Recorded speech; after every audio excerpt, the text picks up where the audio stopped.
Sheriff Adams' office. We just had a gentleman come up to our front door, claims that he's been shot. He's got some blood on him. The call to the Noble County Sheriff's Office came in the dead of night. A man had emerged from the darkness. He was covered in blood. He was alone, and he was desperate.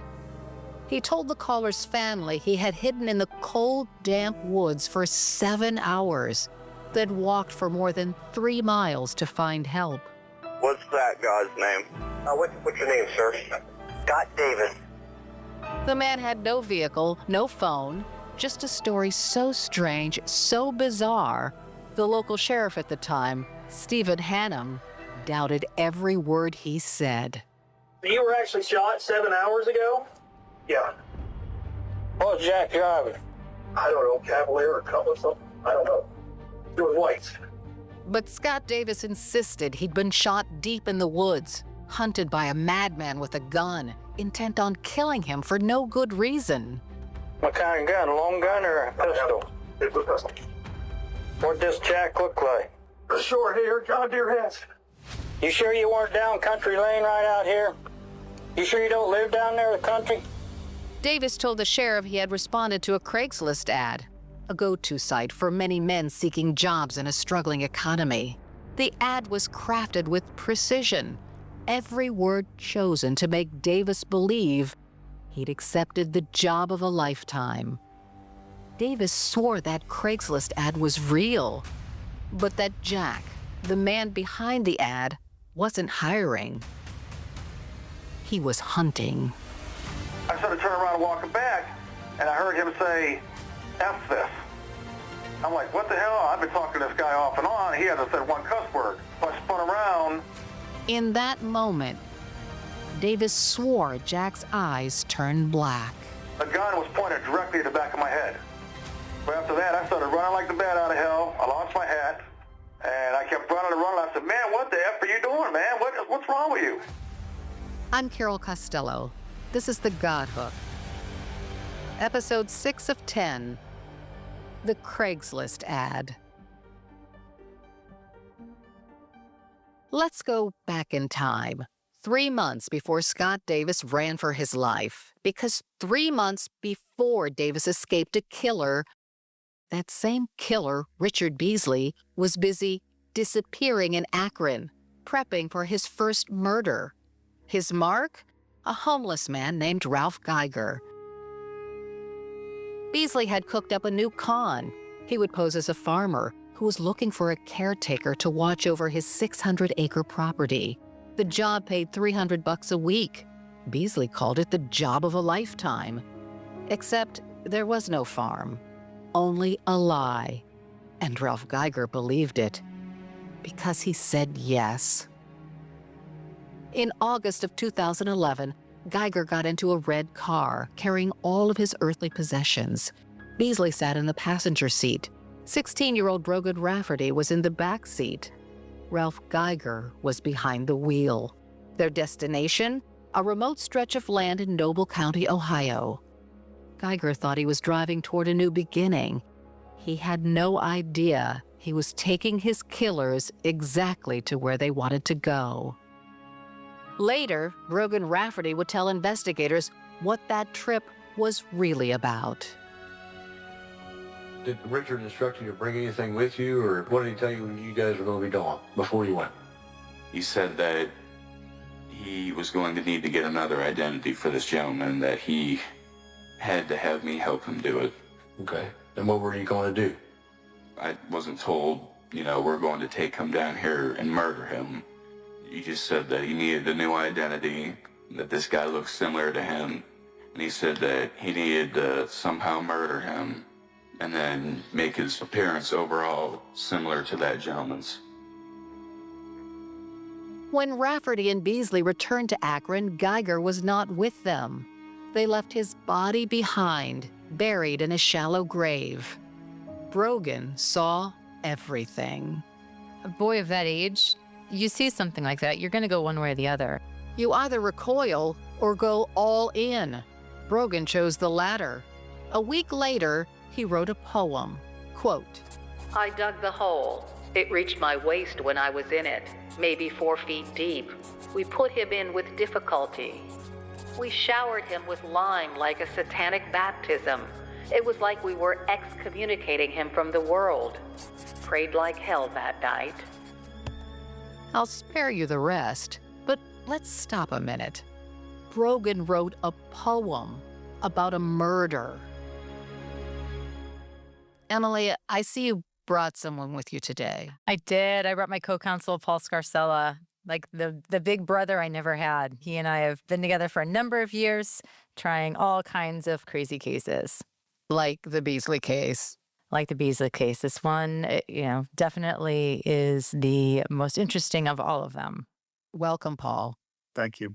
Paul's been practicing law for a long time. Like Emily, he's seen it all. He's now a criminal defense attorney, but years back, he was a dogged special prosecutor and Emily's co-counsel in the Beasley case.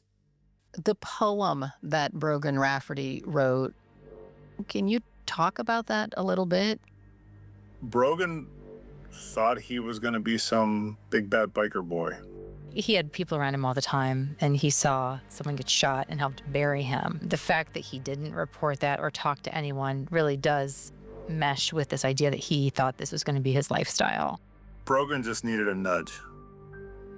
This was his future. This was what he was going to be. There are guys at that age group that believe that they are going to be the next Jax Teller, the next John Gotti, the next whatever. And most of them don't think they're going to live past 25. Do you remember where the gate was? Yes. Is it back behind there? Because I know where the gate is. Is it further back into the woods? It's maybe 50, 75 feet. It's not very far from the road.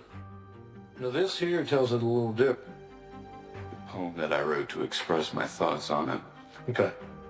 But that is not factually how it happened? It's not factual, but it kind of refers to the incident. It was just somehow since I wasn't allowed to express it in any way, that was just kind of me getting it out that way that I knew it was real.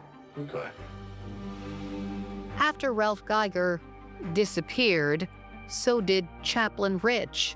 He ditched the Santa Claus look, dyed his white hair jet black, trimmed his light gray beard. Then it was on to the BMV, the Ohio Bureau of Motor Vehicles. He actually used Ralph's social security card because Ralph had it because he was going to take his job. There's a reason why Beasley selected Ralph as his victim. You go around and he looked for someone who looked like him, had the same gait, and in a homeless shelter who's going to be looking for him. So when he went with Beasley to his new job, he figured he was going to need his social security card. He was going to need his driver's license. So birth certificate, he had everything. He very easily took over his identity. And just like that, Rich Beasley was no more. In his place stood a new Ralph Geiger, the man who had gone to Caldwell and never came back. Beasley figured Geiger was the kind of man who could vanish without a trace. He was right. No one came looking. No one even filed a missing persons report. By the end of August 2011, just about a month after Beasley was freed on bond, he opened a bank account in Geiger's name. He got a job at a trucking company. Everyone there knew him as Ralph, or later, Dutch. The disguise worked. But he knew it could be better. The next con needed polish, and this time he wanted more. A victim with a truck, trailer, a motorcycle, with something of value he could steal, and a life he could erase. In fact, I don't even know that he had actually used Craigslist for this one. He might have just been asking around. Beasley had not used Craigslist to lure Geiger. He sold the lie face to face.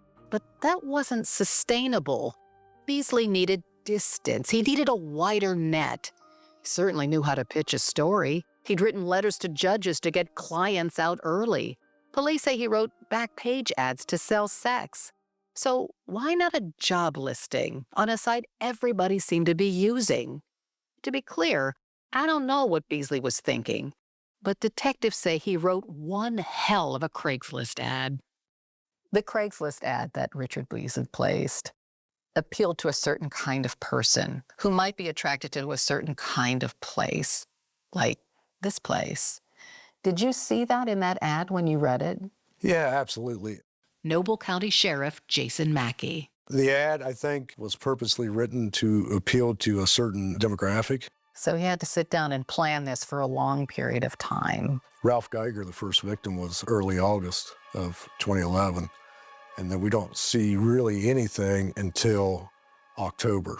So August, which was a kind of a different thing they did with Geiger because they found him basically on the street, a homeless shelter in Akron. They brought him down here and they killed him and he stole his identity. And I think between that time period of August and October is when the light probably came on. That really worked well. And how can we find more people like Geiger or maybe similar situations where nobody may miss them? Wanted, caretaker for farm. Simply watch over a 688-acre patch of hilly farmland and feed a few cows. You get $300 a week and a nice 2-bedroom trailer. Older and single preferred, but we'll consider all. Relocation, a must. You must have a clean record and be trustworthy. This is a permanent position. The farm is used mainly as a hunting preserve and is overrun with game. Nearest neighbor is a mile away. The place is secluded and beautiful. It will be a real getaway for the right person. Job of a lifetime. If you're ready to relocate, please contact ASAP. Position will not stay open. The ad promised a simpler life, wide open land, no boss, no time clock, just hard work and the freedom to get your head on straight. So it was smart of Richard Beasley to word it that way. Oh, yeah, Richard Beasley, he's dumb like a fox. I mean, he knows what he's doing. This is not his first con. Going back to the ad itself, though, it sort of appealed to a certain kind of male fantasy, didn't it? Oh, absolutely. It said the job of a lifetime. What was that fantasy? I think they want to be cowboys. Beasley studied the men who answered the ad. He made them fill out applications and interviewed them on the phone, via email, and sometimes in person. He talked with some of his victims for weeks before he hired them. He was looking for people who were single, who were willing to move hundreds of miles to Noble County, Ohio, with all of their possessions in tow. Hey, this is Detective Mackie in Noble County. How you doing, sir? Good, I'm working on your case down here. All right. On a chilly November morning in 2011, then Detective Jason Mackie had never heard of Ralph Geiger or Chaplain Rich or Brogan Rafferty. He had no idea his quiet town had become ground zero for a serial killer.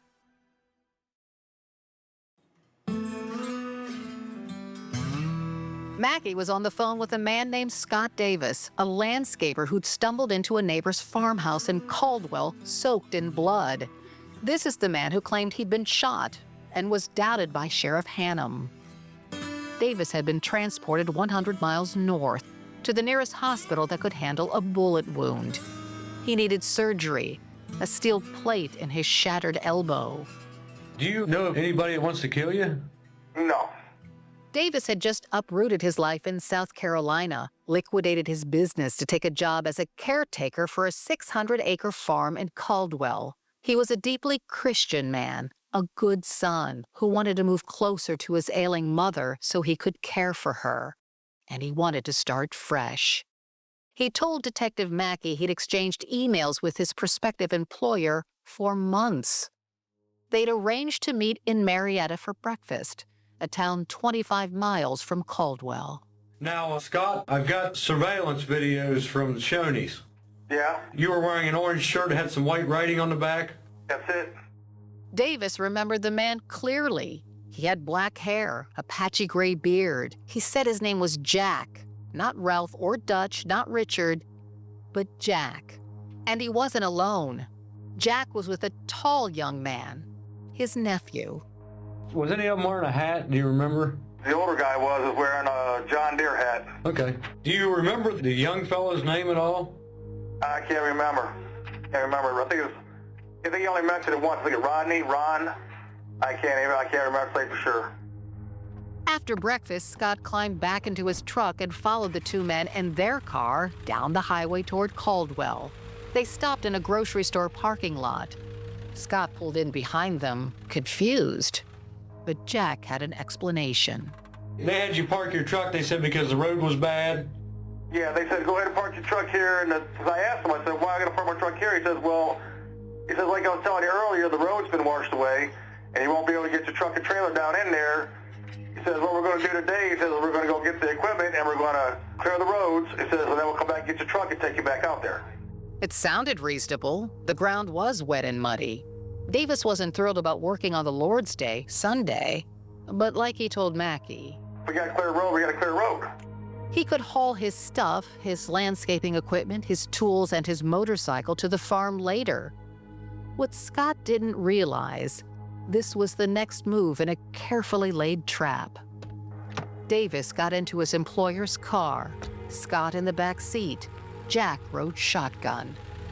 The driver, the oversized, quiet teenager. So they're having a nice conversation, just normal conversation. Oh yeah, talking about things about the farm and about the house and where he'd be staying at and what the expectations were. They drove slowly down a quiet country road. Then the car veered onto gravel. The landscape began to shift. The road narrowed, and one by one, the bars on Scott's cell phone disappeared. They had reached the woods. So they park. He and Beasley get out of the car. Rafferty drives off. Jack, still friendly, told Davis to follow him into the woods, where there was equipment to clear the roads. The teenager would make a U-turn at the wider part of the gravel road and circle back to pick them up, along with the gear. When they get down there is a slip on that road, so it seems like it's making sense. Beasley tells him, we'll just go through the woods here to go get the equipment. It's faster. Let's go this way on foot. Scott follows Jack step by step, deeper into the woods. The brush gets thicker. The light starts to change. And something doesn't feel right. And it's starting not to make sense to him, and Beasley says, oh, we went the wrong way. Let's turn around and go back. Well, Beasley was leading when they went in the woods. So when they turn around, now Beasley's behind Scott.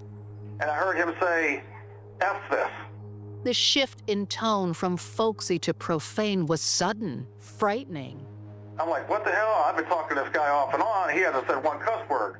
Scott heard a click, like the sound of a gun misfiring. I spun around. The gun was pointed directly at the back of my head.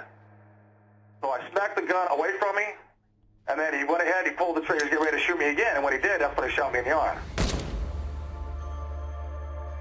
But after that, I started running like the bat out of hell. I lost my hat, and I kept running and running. I said, man, what the F are you doing, man? What's wrong with you? Did he say anything else to you when you were like, what the fuck you shooting at me for? No. He never said nothing? Okay. Like, man, I was cussing and hollering at him, I can't even remember.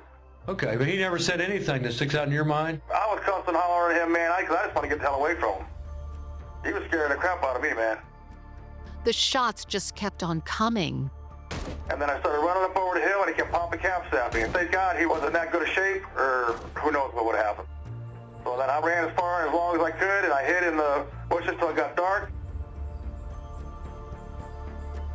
Davis makes this part of the story sound almost mundane, but it was terrifying. The first thing he's got to do is not let them finish the job of killing him. Imagine you're alone in a place you've never been, with no cell phone service, no houses, nothing but underbrush, trees, mud, and some crazy guy who just shot you.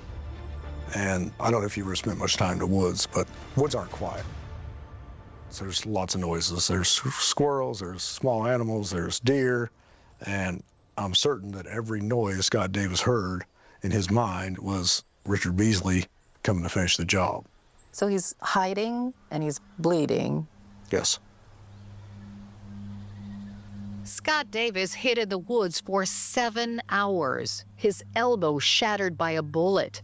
He was losing blood. It was cold. And every noise terrified him. He's running through the bush, right? He's running through the woods, and he's at some point he's hiding like under a fallen tree. Former Special Prosecutor Paul Scarcella. And he was worried because the squirrel kept chattering and barking at him.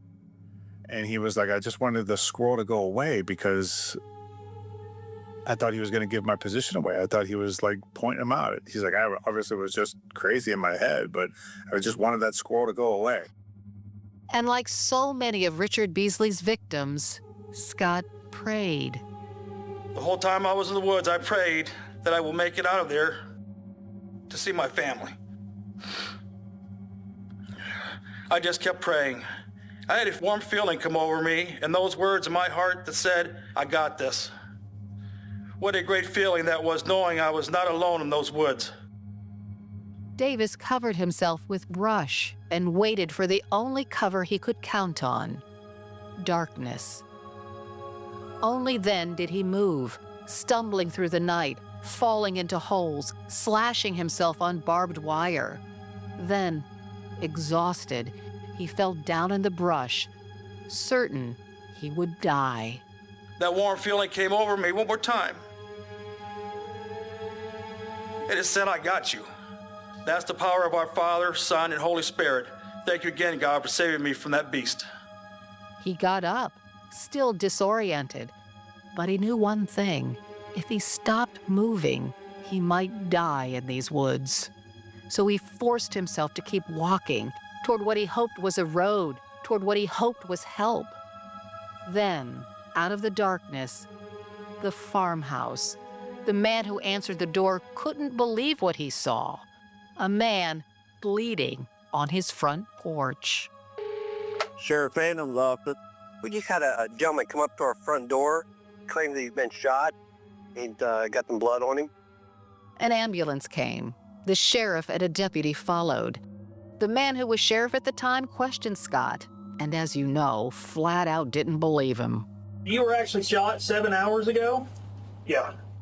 Sheriff Hannum was so suspicious of Scott's story, he told Mackie it was no big thing. He said, I talked to him briefly. I don't need you to come in right now because they've taken him in the ambulance and they're probably going to transfer him to Columbus or Akron or somewhere. But I would say he came here to deal with some drugs, or it was some kind of a drug deal going bad or something of that nature. So when the sheriff initially heard his story, he just thought, what a weird story. That just doesn't sound plausible to me. No, I think he thought he was a liar. In a town where everybody knew everybody, Scott Davis stood out. He had long hair pulled back into a ponytail. He looked like a middle-aged biker, like someone who could be trouble. Sometimes it's easier to put people in a box and say, that's what it is, and it couldn't be anything else. And so that's what some people do. I tend to try to follow the evidence and try to find the truth. Mackie found Scott's truck and trailer exactly where Scott said they'd be, parked at the grocery store. He called the restaurant in Marietta and confirmed Scott did have breakfast with 2 men. Still, Scott's story sounded so strange. I mean, here's a guy who drove up from South Carolina with everything he owned. He left it all at a grocery store parking lot to get into a car with 2 strangers to take a job at a farm that didn't exist. Mackie needed to find the crime scene, something to back up what happened to Scott in the woods. But Scott's memory was a blur. He remembered running through the trees, hills, gravel roads, brush, and a creek bed. But no landmarks, no road signs, just acres and acres of woods. How far did he chase you on foot, do you think, before he stopped, before he gave up? When we started going up the hill, Okay, did you cut off, do you think, to the left or the right? I cut off to the left. And you ran back up the hill towards where the slip was? Davis's answer again and again. You know, I was in panic mode, man. I'll tell you, I really can't remember much. Okay. I started running like the bat out of hell. I lost my hat. And there it was, a clue. So if you find a baseball cap, that's where it happened. Think about that. Finding the crime scene came down to a lost hat, a black leather Harley hat with a Sturgis pin. Let me tell you how difficult it is to find a baseball cap in the area of Noble County they were in. Because literally, you're out in the middle of nowhere and everything looks the same, right? no, it doesn't look the same. It's beautiful down here. I mean, there's beautiful sights everywhere. But there's not a lot of baseball caps laying around. But you got to find the baseball cap before you have a scene. This would not be a coordinated search. There was no task force, no team. There was Detective Jason Mackie. Just him, alone, in the woods. Next time, a grave in the woods. You're not hearing from your brother, and that's unusual. What's going through your mind at this time? I knew something was wrong. I knew it wasn't going to be good because David would have called me. I all of a sudden remembered he mentioned Cambridge. So I Googled the newspaper for Cambridge and found it, and that's when I found the article. I called the sheriff's office, talked to the dispatcher, told her the whole thing, and she said, "Detective's going to call you back." Within 2 minutes of talking to her, it was very clear we had a big problem. So in your mind, David was probably dead. Yeah. Thank you so much for listening. If you'd like early and ad-free episodes and exclusive bonus content, please consider joining our supporting cast or Apple Podcast subscription. We cover some really heavy topics in the God Hook, and it's important we go deep and offer you additional context. I promise you will find the material fascinating and in-depth. The God Hook is a co-production of Evergreen Podcasts and Jack Paul Productions. This episode was produced by Emily Pelphrey, Chris Aiola, and me, Carol Costello. It was edited by Chris Aiola and Lochlainn Harte. Mixed and sound designed by Lochlainn Harte. Our sound supervisor is Sean Rule-Hoffman. Special thanks to producer Kevin Huffman and writer Zoe Louisa Lewis for helping us to craft an incredibly complex story. Original music composed by Timothy Law Snyder. Additional thanks to production director Brigid Coyne and executive producer Gerardo Orlando. All of the information in this podcast came from current and former law enforcement, prosecutors, journalists, police reports, court documents, news reports, as well as the victims' family members. If you have any questions about anything we've covered in this episode, please drop me a message on my website, carolcostellopresents.com. We may address them in future bonus Q&A episodes available exclusively to supporting cast and Apple Podcast subscribers. If you want to hear more, please subscribe via supporting cast or Apple Podcasts.